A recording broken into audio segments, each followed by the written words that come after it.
హైడ్రా విషయంలో దానం గారు చేసినటువంటి కామెంట్స్ కేటీఆర్ కి సంబంధించి కూడా కొన్ని వ్యాఖ్యలు చేశారు. ఎలా చూస్తారు? చేయి గుర్తు మీద పోయి ఎంపీకి పోటీ చేసి ఇంకా జబ్బలు తెచ్చుకొని ఇంకా నల్లద్దాలు పెట్టుకొని నాటకాలు ఎత్తే కేటీఆర్ కేసుకి సంబంధించి ఆయన అరెస్ట్ అవుతారా అవ్వరా అసలు ఏంటి? రాజకీయ దురుద్దేశ ప్రేరేపితమైనటువంటి ఆరోపణలు తప్ప ఇంకొకటి కాదు.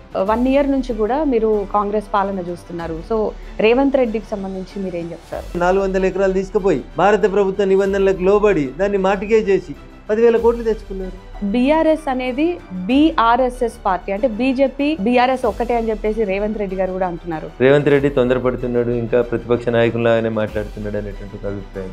డైరెక్ట్ గా హైడ్రాని ఈటెల గారు వ్యతిరేకిస్తే మీరు మాత్రం సపోర్ట్ చేశారు. వాడు ధృతరాష్ట్రుని పాలనలో ఉన్నట్టు కళ్ళుండి చూడలేని కబోది అనుకోవాలి. కేటీఆర్ ఫార్ములా ఈ రేస్ కి సంబంధించి ఏదైతే ఉందో తెలంగాణ బ్రాండ్ ఇమేజ్ ని పెంచిందంటారా ఫార్ములా ఈ రేస్? యోగిత గారు, ఈ ప్రశ్న జర్నలిస్ట్ మిత్రులందరూ కూడా సవినయంగా మీ ద్వారా అప్పీల్ చేస్తాను.